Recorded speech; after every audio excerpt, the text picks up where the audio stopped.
Well, hi everyone. It's lovely to see you. Welcome, bonjour, bienvenue. We're so happy to have you with us for the first of a four-part consultation series on vital signs. It's a program we know and love.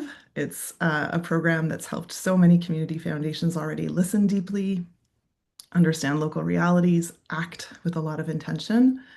For those of you I haven't yet met, my name is Geneviève Valran. I'm with the Network Initiatives team here at CFC, and I'm joining you today from Tiohtià:ke, which is just north of Montreal, on the territory of the Kanien'kehá:ka Nation, which is a historic gathering place for many First Nations, including the Anishinaabe and the Haudenosaunee. And we cover so many territories in this beautiful network of ours. So if you haven't already, please take a moment to share where you're calling in from, or perhaps where you live, work, and play, if those are two different places today. A few housekeeping things before we get started. As usual, the session is in English and French. We have our interpretation, which is available by clicking on the three little dots at the bottom of your Zoom screen there, and you can select the language of choice, the language of preference to listen along in. There will be portions of the meeting in both English and French, so you can do that now, and we'll give you a heads up too if we're about to switch. Et s'il vous plaît, n'hésitez jamais à poser la question dans la langue de votre choix. So please always feel free to ask a question, to share a comment in your language of choice. Same goes for tech issues. So if there's anything or any glitch at any moment, please just notify us in the chat and the team will do its best to help you out. We're going to be recording today, so it's available also for folks who may not be following in real time. And you can always come back to it afterwards. So this session is a consultation, and right from the get-go, we're hoping to hear from you. So I'm actually going to ask my colleague Kathleen, who's CFC's Manager of Monitoring, Evaluation, Learning, and a member of the Vital Signs Project team, to open up a quick Menti poll. So you've got the QR code there, and I think there's a link that will pop into the chat in just a moment. And really the goal here is to see who's in the room and also what you're keen to learn or perhaps contribute to today's conversation. And while she's doing that, bonjour Perrine, I'm going to ask my lovely colleagues from the CFC Vital Signs team to take a moment to introduce themselves to you. I think you know many of them already, but just in case, say who you are, where you're calling in from, and what your role is. And then we're going to pull up the results of the Menti in just a second, and Kathleen will walk us through that.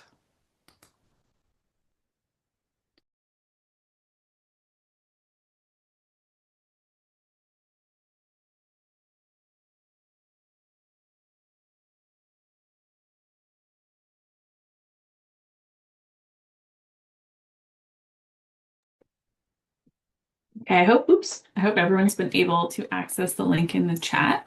I'm going to go ahead and share some of our results.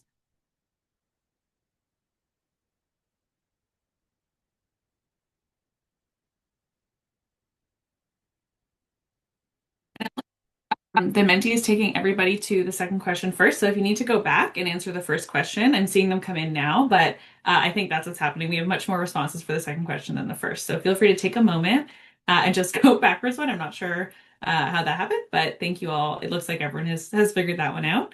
So yeah, the first question we want to know is, have you participated in vital signs before? And we have a bit of a mix.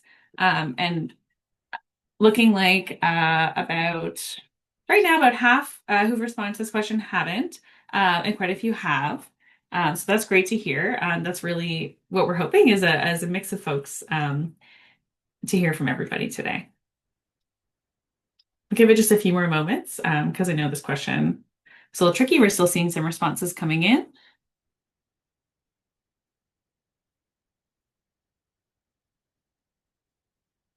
Okay, so we have 32 out of 44. So I think I'll move on to the next one, but it's looking like most people have participated before, but again, a good number of you haven't. So that's really, really great.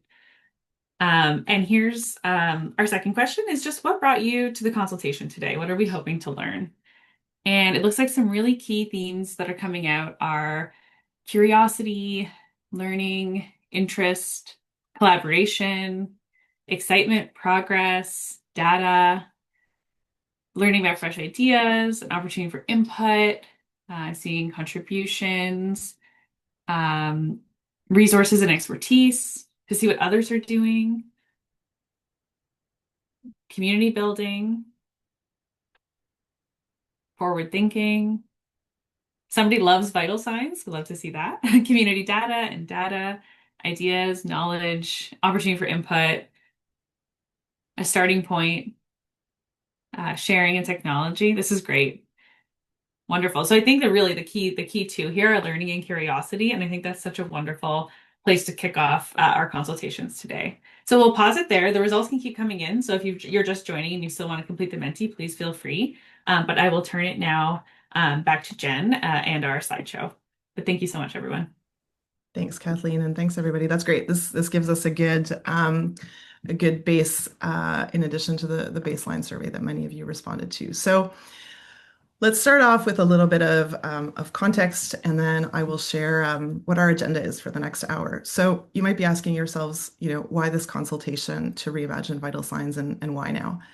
And there are a few parts to that to that question. We all know, many of you were at Illuminate last month. We've been in active conversation over the last 5, 6 months. There's no hiding it. 2025 is a time of rapid change, and AI is reshaping our work. Inequities in communities are increasing. Had a great conversation on the margins of Illuminate on access to local news and local journalism and what that means for communities and their access to timely and credible information. We know housing, health, income inequality is also deepening. Disinformation, misinformation are on the rise. Polarization. And so it's in this context that we were really, with critical eyes and your feedback and guidance and good questions, asking ourselves the question of what is vital signs? What are its strengths? What could it be? And so we're excited to embark on this journey with you. And what really gives us hope is some of the trust that we see in neighbors, in local networks, in community organizations like yours.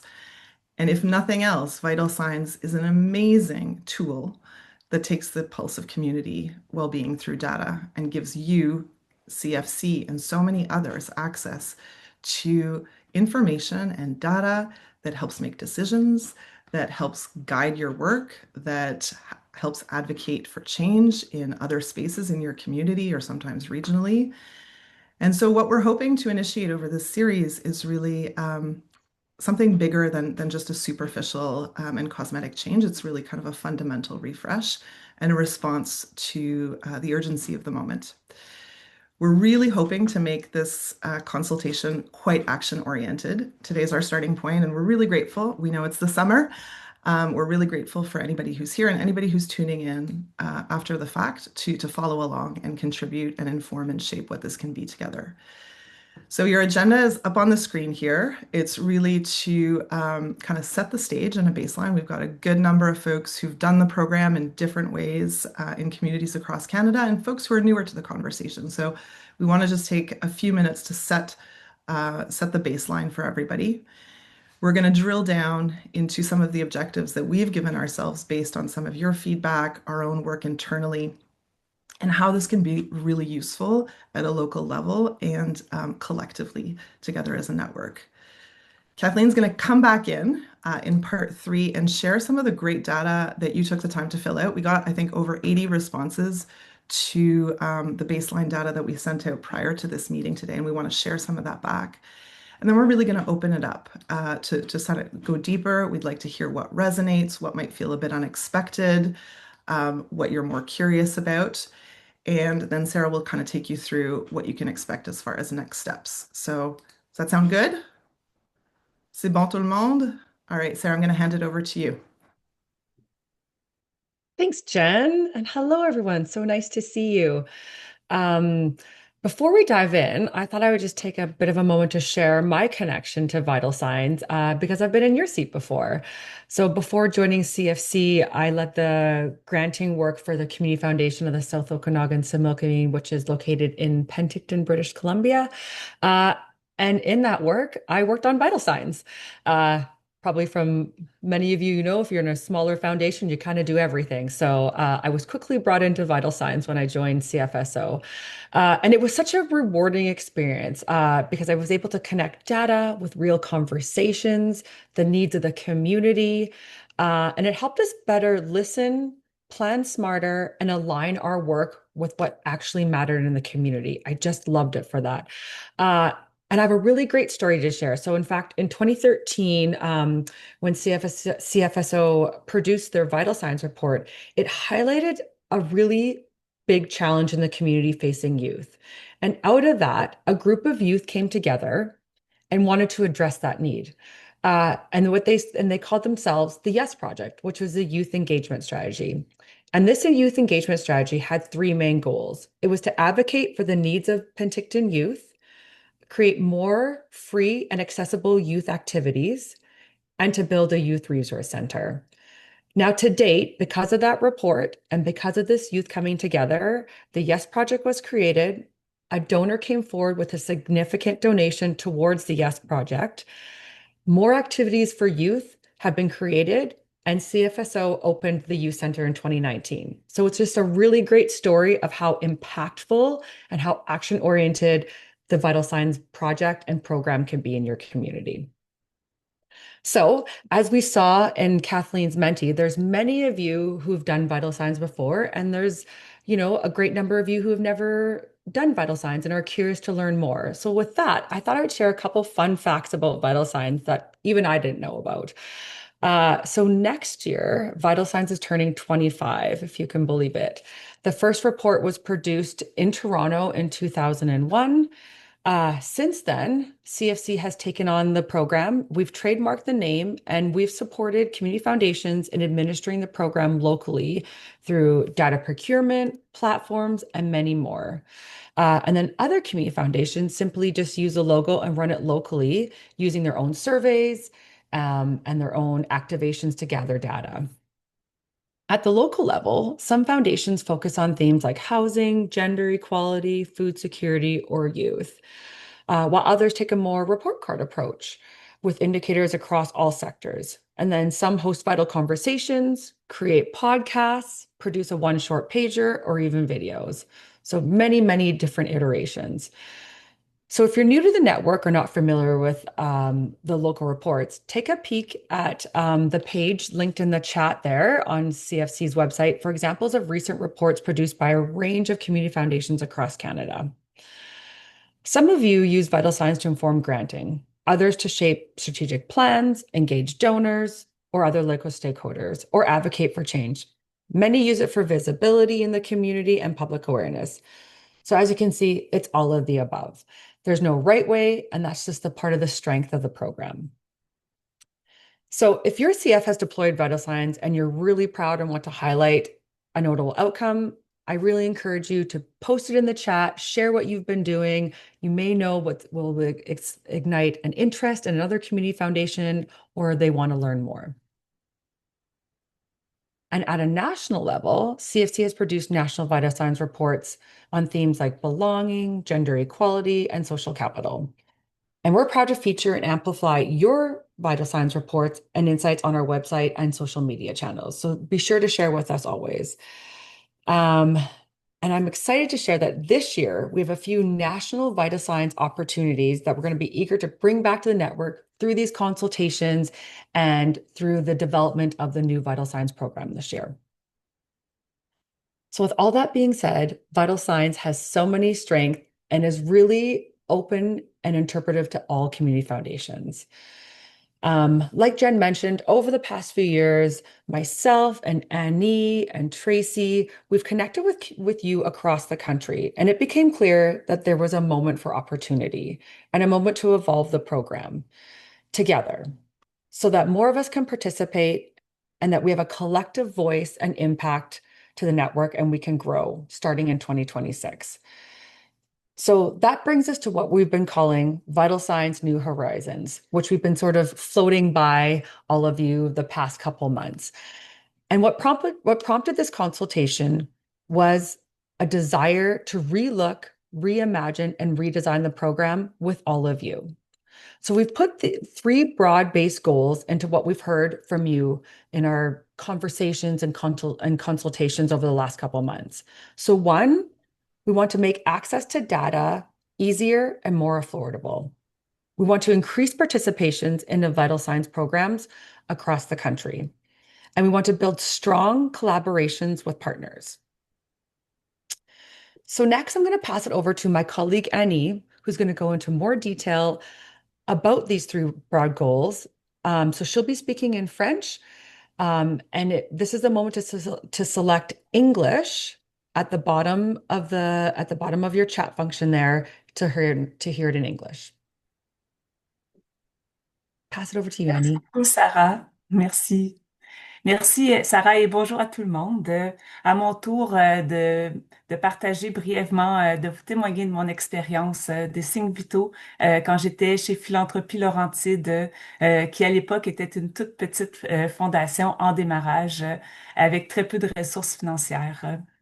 Rapidement, après avoir démarré le projet Signes Vitaux, j'ai observé que l'initiative piquait la curiosité des acteurs du milieu et que la Fondation prenait rapidement un leadership, notamment en incorporant certaines actions clés, telles que en mettant en place un comité de partenaires, des experts stratégiques pour orienter les avancées du projet et favoriser l'ancrage territorial.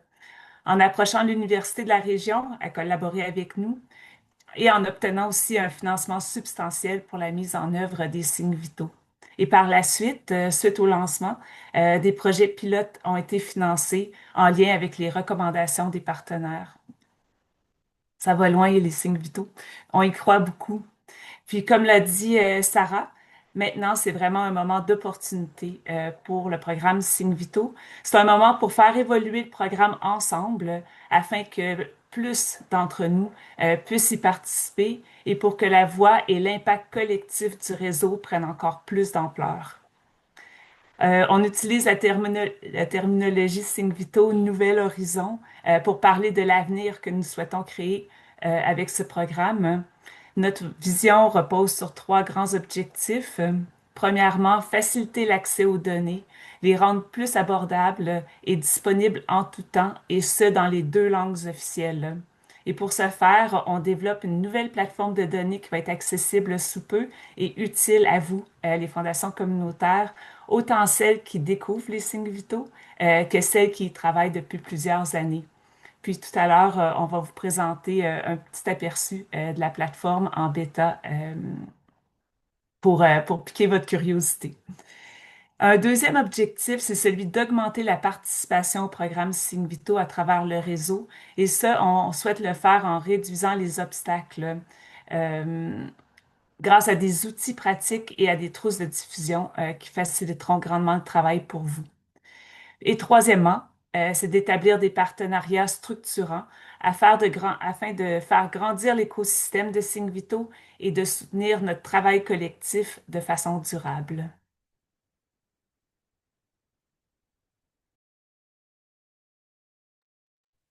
Ah, je te passe la parole, Sarah. Merci, Annie. Thank you so much. Well, hopefully that gives everyone a bit of context on where we're coming from and what we're hoping to achieve through these consultations. We know your time is valuable and we want to make it worthwhile.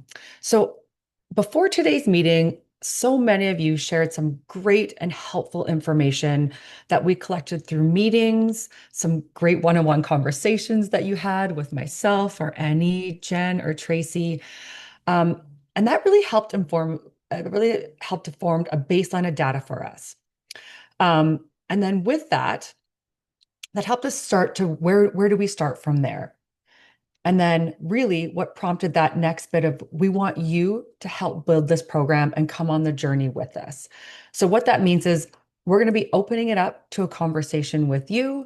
We're going to be asking you to take part in these vital signs consultation sessions and really dig in and work alongside with us. So before we open up to the conversation, I'm going to ask Kathleen to come back and share some highlights from some of those baseline surveys and those meetings and one-on-one conversations that we've had with you over the last couple of months. So over to you, Kathleen. Thank you, Sarah. And thank you, everybody, especially for the really great feedback you've already given. I know at TFC you get lots of surveys and requests from us, and your feedback is always so thoughtful and really, really helpful. And I'm really pleased to share today that we received over 100 responses to this baseline survey. There's about 70 of you here today, and so just a big thank you to all of you who gave your feedback already. We read every response, and it really is helping us inform the process as we go. So, just for some baseline results to get a sense of where everybody is at, I'm really pleased to share that overall, folks really do feel confident or very confident in their organization's ability to use data to make decisions. Because really, that's what Vital Signs is all about. And that is so great that everyone's already feeling the majority of folks are already feeling that way. There's lots of room, to grow and support this, but it's great to know that that's not the barrier. I really hope that Vital Signs can continue to be a tool to support that going forward. But like I said, it's great that that isn't the key barrier. What actually we're seeing is are the barriers is not necessarily knowledge or capacity, which makes sense. People are feeling pretty confident around that. That was only about 25% of participants. It's really around two things. Not having time, which is about 31% of responses, which makes sense. I know, particularly at smaller foundations, folks are wearing a lot of hats. It's hard to make time for programs like this. And then the most common one was the cost at about 58% of responses.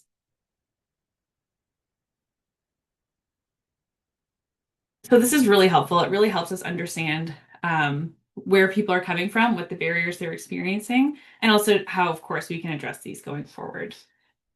And we had a lot of really, really great and thoughtful comments, and I can't obviously share them all with you today. So I just wanted to share a handful of representative comments here today.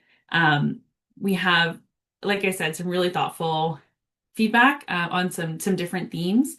And I won't read them out to you. Folks can read them themselves, but just really some overall themes that came out were about making sure that the data collected is actionable, because collecting data on its own, kind of like Sarah was alluding to, isn't leading to that really exciting work.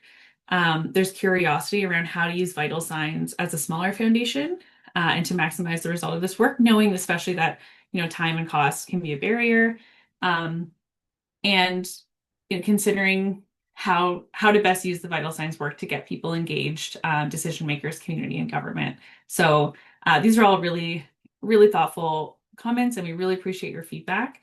And we're really structuring our consultations to be responsive to some of these comments and questions. And there'll be lots of opportunity throughout these consultations to continue to provide feedback, ask questions, and let us know how you're feeling.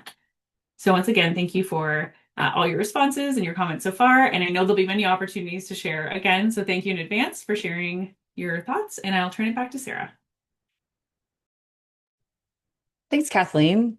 That was really great. It's always good to see where we're starting from, and that helps leads us to where we're going. You all provided really great feedback for that. So that brings us to now, which is brings us to you. We are excited to hear from you. I want to open up and have a conversation together and hear how Vital Signs has been successful for your foundation, what challenges you faced, anything that you've experienced, any pushback you've heard in the community. We want to hear why you participate and why you don't participate. We're here to listen. So this next section is going to be you. So please post your comments in the chat. You can raise your hand and we'll get to it. And we're here to just basically learn from each other. We may not have the answer, but this is what these consultations are for. So now it's over to you.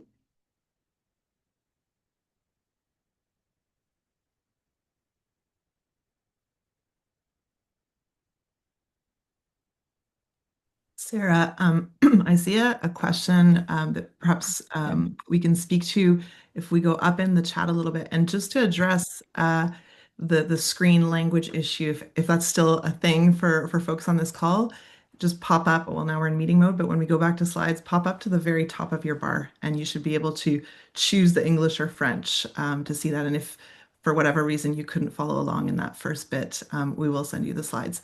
But there's a question here, if I scroll back up from Jesse about like the localization of data. And so I know that folks are going to get a bit of a sneak peek earlier, but I wonder if maybe you and Kathleen and anybody else on the team might want to offer a little bit of insight on how we're thinking about that and some of the feedback we've heard there. Sure, yeah, great question. And I would say this is a hot question. This is what we get a lot. So, um, I understand that. I get that. I know at my foundation, it was a struggle to get data that was meaningful and localized enough for our foundation. Right now, like I said, we're in the building phase of that platform and the data procurement phase. So our goal is to be able to produce and provide you with data that's going to be useful for your foundation. That's certainly something we're going to work towards and learn through this through the consultations of what kind of data is useful for you and where you can get the data. We also hope to have community-driven data available as well. So whether that's integration through what you're collecting, integration what we can get our hands on. Um, so more to say on that and more consultation on that. But I get it, and that is something that we're definitely aware of, and we're keeping tabs on that we want to integrate. And maybe I'll also, Kathleen, if you want to jump in as well too. Yeah, thank you, Sarah. I think one of the things we're looking to better understand throughout these consultations is the challenges that folks are having with data that's not localized and how our data platform can be more responsive to it. So looking at the data sources that are underpinning our vital signs framework, um, and coming up with a solution, ideally that is able to address that, because that is something we've heard. And so understanding more sort of what those challenges are and what potential solutions are, so that what we land on is more adaptable to that concern. And I'll just add on to what Kathleen is saying. We keep mentioning the data platform, and you will be getting a sneak peek of this data platform at the end. So we've built a draft framework of a data platform where StatsCan data is available, easy to use, and we're going to give you a sneak peek of what it looks like now, what we're going to build together. So stay tuned. That's going to come at the end of this session.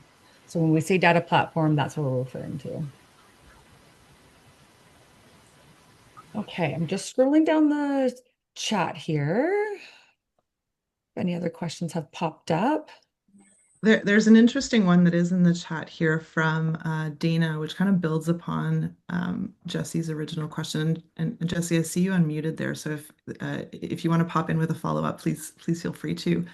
But it's regarding sort of I'll read it out. Would localized data be more StatsCan or a tool for us to gather our own or some other local resource to generate this local data? And it's a great question, Dana. And Sarah, like good segue to exactly some of the conversations we've been having internally around what kind of tools are useful to you. Is it a template report? Is it a guide on hosting a vital conversation? Is it some other mechanism that we can kind of give you to plug and play local data that you would run through a survey in complement to maybe other data sets that exist beyond StatsCan? Yeah, that's exactly it. And certainly this is something that we're going to dive into a bit more in our next consultation coming up. And we want to hear from you, like exactly what Jen said. What's going to be useful to you? What tools can be helpful? And we can build that together. So really a responsive program. I'm not sure, sorry, in this platform how to raise my hand. I can't see a button to do that. It's Jesse speaking. So you keep asking like what would be helpful. So I think one of the things that would be helpful to complement this kind of data platform that you're exploring is perhaps supports for surveying. So we survey our community. We call it our Vital Pulse. We do an annual community survey because there is no data source for where we are. We're too small. There's nothing. So we try to do it ourselves. And a very small community foundation, we are not survey writing experts, right? We have just done the best we can with the information we have. The questions are really grounded around the SDGs because we did want to align with that nomenclature, which there was a big energy from Vital Signs a while ago around that. And we take that data um, as basically a data point to inform our grants committee on the priority of the community. So we basically take the data, build a matrix, and that matrix is updated and refreshed every year for our grant committee. So, if the community is saying housing is the most important issue, then we will prioritize housing grant applications, for example. It's more complicated than that, but that's the gist. So a specific support that could come from Vital Signs would be templated surveys for communities to use that we could all use, be consistent, and then have that data to feed the database. Locally, we can drive the surveying, we can push it to all our channels. But if it fed this database and then could be consumed in a way that would inform those granting decisions and that could, we try to pull ideas out of the survey where community members would say, like, well, this would be a great idea. We'd love to see this. But that takes a lot of volunteer hours as well. We're a small, like our town is 4,000 people, and we had over 300 survey responses. So like to read those and pull them out, that's heavy. So if this data tool somehow could hook into local surveys and help, use AI or whatever to help scrape the good information out, that would be a game changer for us, for sure. Yeah. Great suggestion, Jesse. And that's exactly it. Certainly that is our goal with a new, redesigned, refreshed program, is providing tools that will be useful to you. And that's exactly it. Like, is there surveys that you can use and build upon? I will say this, we do have an amazing network and we all share. And so if you are looking at what other communities are doing with surveys, I know many foundations are keen to share what they've done. I know back when I worked on Vital Signs at my community foundation, is I often grabbed a couple different copies of surveys from other foundations. I took what I needed, I reformatted, redesigned, and then we used that and we built upon it and, like created new and better surveys every year. But I think what you're doing is great and taking that baseline data and then having it inform your granting, which is amazing. That's such a great way to help your granting committee, to help your foundation know what is the focus of your community. So I've taken down what you've mentioned there. Certainly something that we'll talk about and we'll take back for feedback. So thanks, Jesse. Okay, just going down. Elaine has a question. Yeah. Did you want to unmute, Elaine? Yeah. Hi, everyone. Nice to see everyone. And so I have a couple of questions, and I'm hoping I agree with the comment earlier about survey support. I've done almost every different version of Vital Signs and used the National Vital Signs quite extensively, especially in the early days when we were trying to get support for Vital Signs. And I've now switched community foundation. So I'm kind of in that beginning stage all over again of building out awareness with municipalities and things like that. And one of the things that I'm really struck by is that Vital Signs, the format you use really depends upon who you're trying to influence that year. Because, the data sets and things like that, as long as we can make them not just look like stats can, and add some value to it, are really valuable to the nonprofits in the area. They're the ones who would call and say, oh, I love this, when that first went up.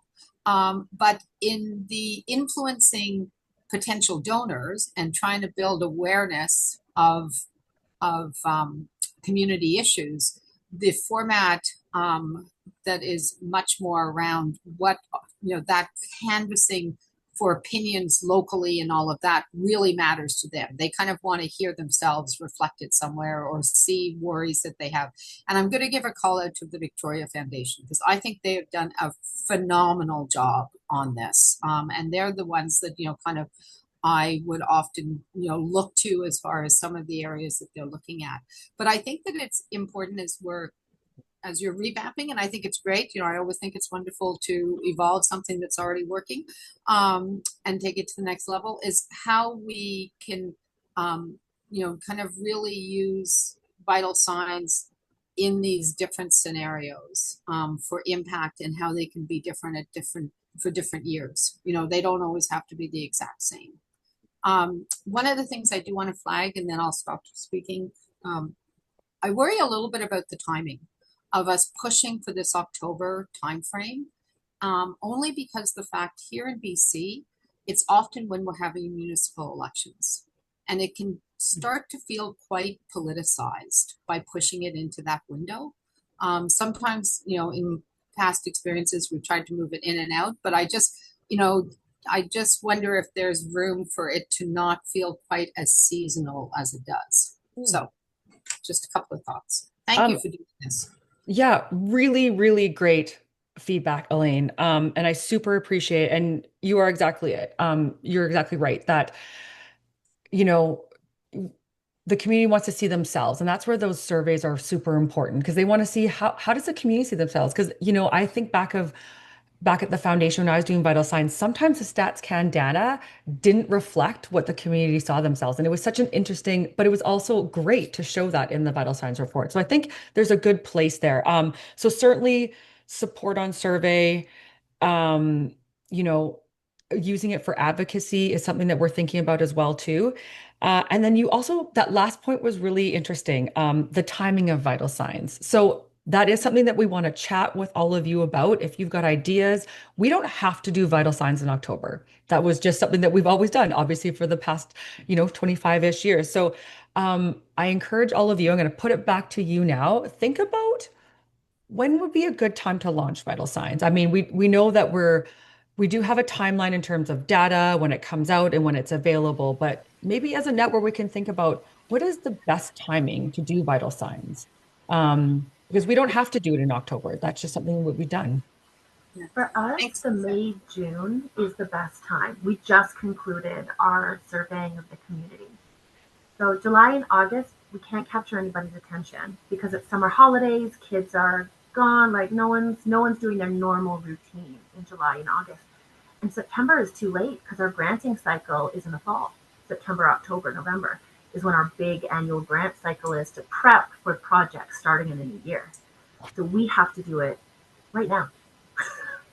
Right. Yeah. Okay. Good feedback. Sorry, just one other thing before I mute off.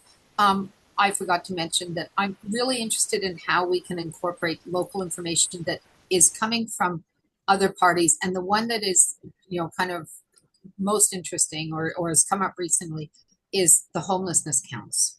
And how we use something like that. Because I don't know, I'm sure they're being done everywhere, but you get calls from people saying, how can you help us amplify this story? So thanks. Thanks, Elaine. Well, I'm certainly hearing a lot of the same themes here. And so I'm gonna keep going here. I see in the chat, Kenora Lake of the Woods, how can the revitalized vital signs address the workload associated with community consultations and the implementation of the tool in small CF? So you're talking about the costs associated with running the vital signs program. Is that correct?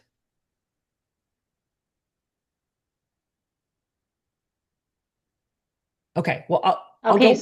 sorry, Sarah. The cost of running it, but also the staff. So when you're in a staff of two, for Yeah, instance, yeah. and you've tried to push this through your board to either fund a contract position or something else. So it's just, is there a change around associated with like community consultation is a very expensive and time-consuming process, Hmm. So that's the a bit of a barrier for us, but I'm Right. sure others have found ways to get through that. Yeah, certainly. Yeah, I can understand, and that's something that we can build out together. Maybe there's tools that we can provide where it can help with fundraising for vital signs. I know in the past we provided some support and resources where like how to, get your board on board with the program. And maybe there's a way that we can think about it together as a network of what you can utilize what's already happening in the community in terms of consultation, to help with that and then to help integrate into your vital signs. So yeah, I mean, great feedback. I took note of it, and we'll definitely, that's something we'll chat further about. So thanks very much. Okay, moving down. Lisa, will the platform have a way to integrate localized surveys? How to issue, implement, and collect data through templated surveys? Yeah, great question. That's obviously a theme here, something that we're going to work through. I really encourage all of you to attend our next session where we're going to dive deep into the platform that we've started to build. And we're going to have our data consultant there with us. And she'll be able to answer a lot of those questions. But certainly this is feedback that we're going to provide to her before this of the need for localized data.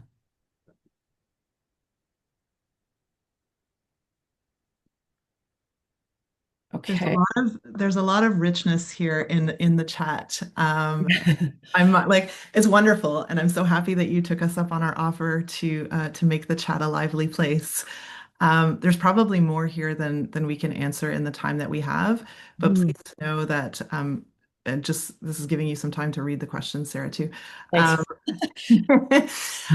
Please know that like some of this we're going to kind of whip up into like between consultation report. I'm sure there's a better technical term for that, but almost like a report back so that we can come back to some of these questions. But the broad themes that I'm seeing really show up is around integration and what's possible with the platform and your local surveys, your local tools, websites, widgets, et cetera.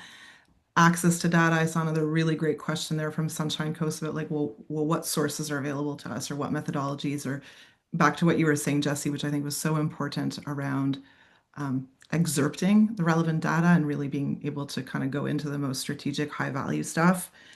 Elaine, thank you for the comments on approach, and somebody else commented on our different objectives and how that shapes what we do when we do it and so forth.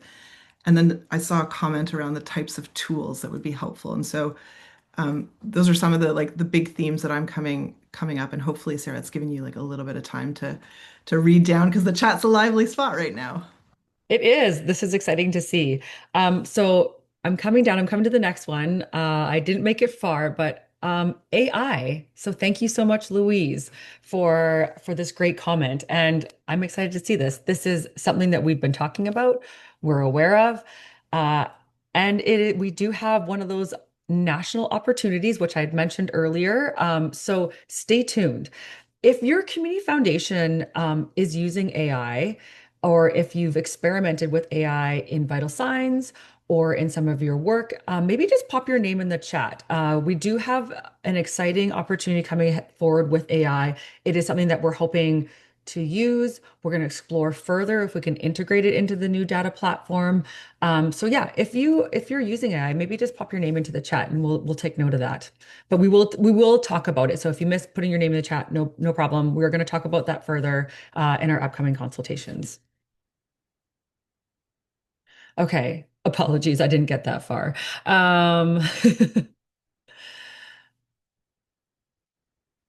Going down. As I'm reading, if you do have a question, feel free to unmute yourself and ask the question as I read through this chat. This chat is amazing, just by the way. So thank you so much. So I'll ask a quick one, Sarah, and I inserted it probably too far up the top. Oh, But sure. my question would be, some community foundations focus on the scorecard and a broad approach, and some community foundations focus on a very deep approach. And I think both have value in community, and then some do a hybrid. I think it would be interesting as part of these consultations, what kind of support can you give to community foundations that are doing really deep? So it may not be that you're providing the data sources, right? Because they may be getting quotes and other things from a localized community. But is there an outreach strategy around getting quotes? Is there an outreach strategy around how to support with education pieces or some of those other ancillary components that make it useful in community? Those going deep may have to be in charge of their own data, but there may Yep. be other tools that Community Foundations of Canada can assist with that helps the deep, but at the same time, it could help those that are doing the scorecard piece as well. So I just plant that as a potential thought. Yeah, great suggestion, Lynn, and you're right. I know there is one foundation, even particular this year, that is focusing on food security. And so they're using the logo, they're using, the framework of vital signs, but they're going to collect their own data. But you're right. I mean, if there's tools that you feel as foundations that would be helpful for you to dive deeper, then let's name that and let's see what we can do to develop those tools. Awesome.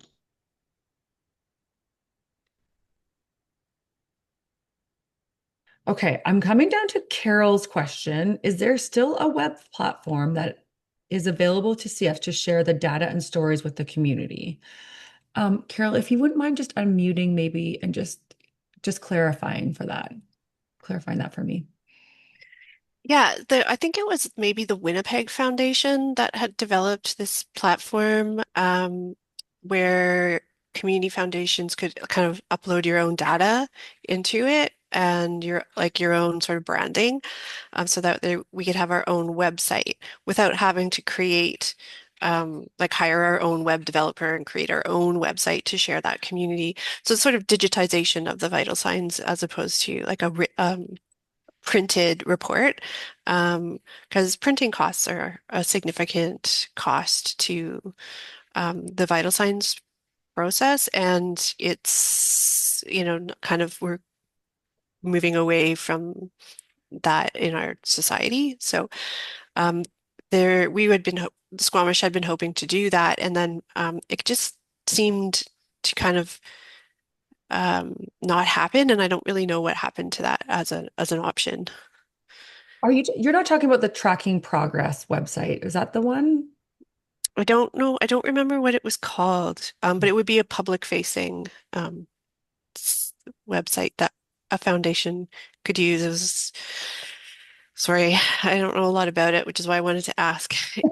I was excited about it, and then it didn't happen. So Oh, okay. I'm not fully aware of that, but let me dig into that a little bit further this and is a see. couple years ago. Yeah, sorry. Okay, Yeah, for sure. I haven't I haven't worked on vital signs in a couple years, so yeah, I'll make note of that and let me look into that. So okay. I'm gonna go down to Thaloma's question here. Oh, it looks like Kathleen answered it. So maybe I'll keep going. Tracy noting, oops, sorry. I'm noting that your comment on the surveys, I'm seeing it a lot. Thank you. Vital Conversations Guide. That's great. Yes. Sarah, can I jump in really quickly? Yeah. I'm seeing a lot. I'm trying to address them in the comments. So if you have follow-up questions, like feel free. But one thing I'm seeing a lot of is just this feeling that the StatsCan data is not localized to folks' communities. And I'm seeing a couple of folks have said that they request their own data from StatsCan. If you could share any of those data sets or additional, if it's not from StatsCan, maybe it's an additional data set you use. We are going to have a consultation that focuses more on this topic. But if you know the name off the top of your head and you'd like to share it in the chat, that would be really helpful for us to know. Because part of the consultations is looking at data sets and if there's StatsCan data or additional data that would be suitable for incorporating and making vital signs data a little more useful for all communities of all sizes. So if you are aware of them, again, off the top of your head, please feel free to put in the chat, or we will have a post-consultation survey. So you could also put the name of it in the comments there as well. Thank you so much. Thanks, Kathleen. Okay, I've scrolled down a little bit farther. Apologies if I missed your question. We're taking notes of these questions in the chat for sure. I'm coming down to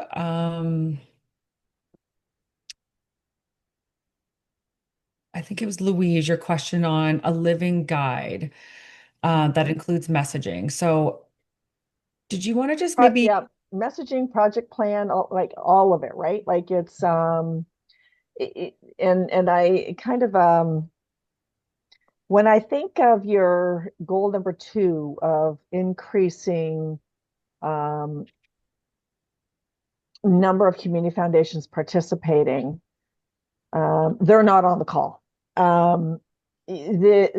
Those with one FTE, which most of the small community foundations are, there's absolutely no way they have the resources to do something like this. They just don't, right? And convincing typical, and even at our conference, I was really discouraged with some of the conversations I had with new EDs and how stuck boards are in old frameworks. And this really helps EDs to have one of these completed and to embark on it, helps EDs in way more ways than increasing donations and informing grant making. It actually helps you around the board table too, in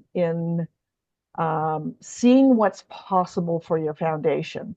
So I think providing even small foundations with something small to start with it would help immensely. You are 100% right. And I get that. And thank you so much for saying that, Louise.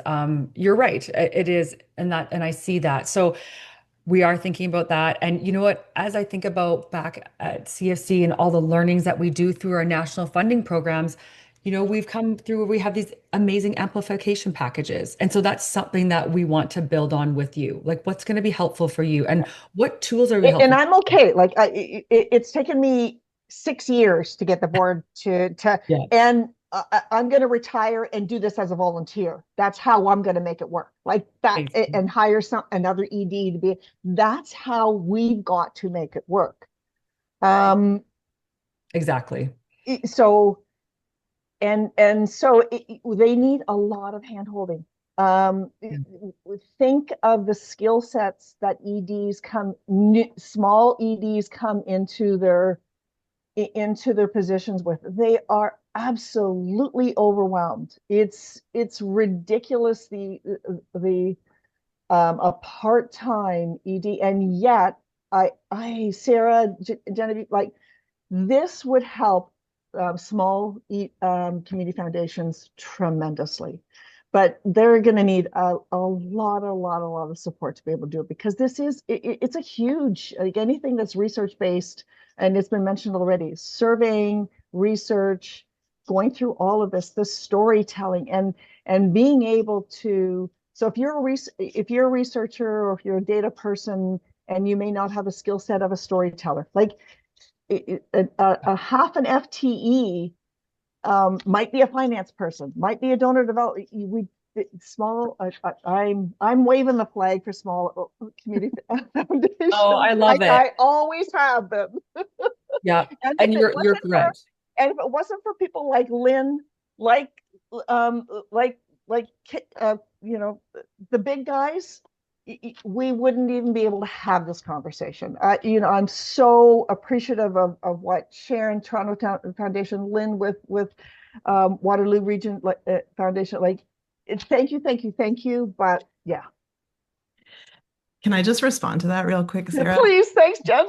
Louise, like I think you're feeling the sort of energetic exchange here from your peers, but and I saw Sandy somewhere in here, but you're not on my screen right now. Last February, Sandy spoke to there you are. I can see you now. Hi, Sandy. Spoke so compellingly about 20 years ago making that shift for the Victoria Foundation to our board. And to me, so we can create those tools for sure, and supports, and like in the Community Prosperity Fund, for example, I think there was a one pager to like bring this to your board, and I think that helped in some cases. More than happy to do that. We might call upon this group, because I also feel like your peer experience is probably more convincing to a small CF board in some cases. If you can say, this is what happened. I said that at one of the sessions that I was speaking at. It's like, use us around the table to come to your board, to give examples to talk, walk your board through. And by doing that, we all know, right? Like you've got to understand your stakeholders. You've got to understand who you're speaking with, what's their primary driver. And typically small community foundations, their primary driver is get the funds in and don't cost me too much money. Okay, I'll be quiet now. Yeah, no, it's a wonderful point, and I'm so grateful that you're Thank you. making it. And we will gladly tap into this group's energy, insights, the compelling impacts that you can just reference at the drop of a hat to say, we made this investment 6 years ago, and look at what it's unlocked for us. And so if you're willing to do that alongside us and folks on this call and those who may not be today, but who are keen, we'd be extra grateful. Thanks, Jen. Well, gosh, this has been a super lively conversation. Unfortunately, we do have to wrap up here pretty quickly. So don't worry. I know we didn't get to all the questions in the chat. We've made note of them. And we'll make note of those questions. We'll try to answer them or at least bring them to the next session. So before we formally wrap up, I just want to share when the next sessions are. So we know it's summer. We know your schedules are busy. So we have the next sessions dates that are set out for July, August, and September there. So make sure to put them in your calendar, set aside that, block off that time. I know that you may not be able to go to all the sessions. That's okay. We're going to be recording every single session, and we'll be providing it to you post the session with the surveys, and then also providing you with the results after each of these sessions. So our goal is to share back with you after every session.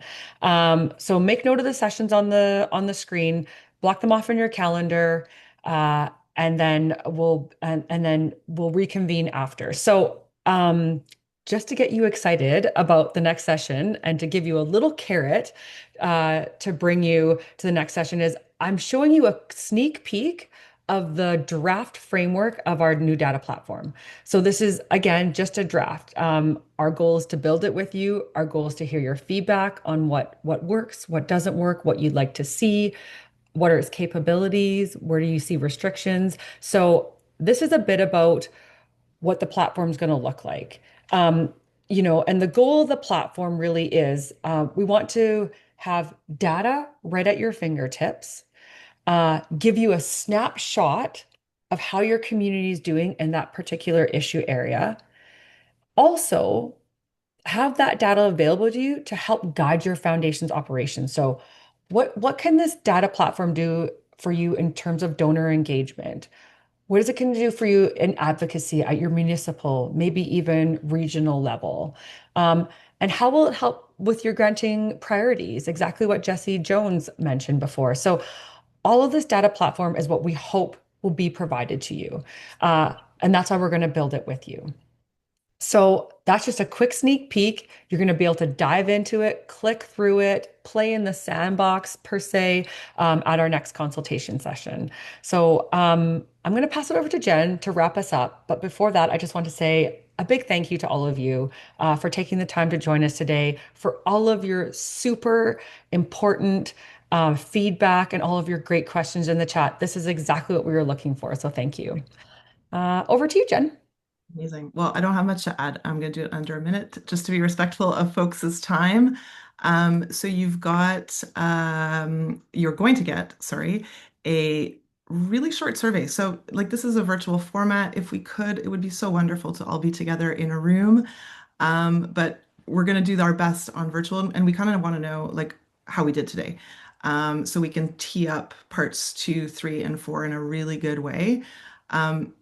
You've used the chat beautifully, and there is a lot in there that we didn't get to. So let us kind of percolate and ponder and work with that to build out the next one. You've got the dates. I saw a question there about can we make them a calendar invite? Yes, let's figure out how we can support you to make that happen so that they're there. And if you do have anything that you want to chat through, that you want to give some space and time to, or just kind of brainstorm with our team, reach out, book a call. We've had office hours. We're going to look to maybe continue that. Always happy to take a meeting or a Zoom in between. And Sarah and team, what's the best email for folks to reach out to on this specific project? I should know this. The vital signs inbox. Vital We signs. can put a link to it in the chat. Awesome. Thanks, Kathleen. So reach out if there's a subject that's on your mind that you want to talk about before we get to the next one on July 24th. And thanks in advance for just taking a little bit of time to give us some feedback on how we did today. And big thanks for making time for this amidst your busy schedules and wishing everybody a beautiful end of June and a happy and safe long weekend. Merci à tout le monde. Bon après-midi. Thanks, everyone.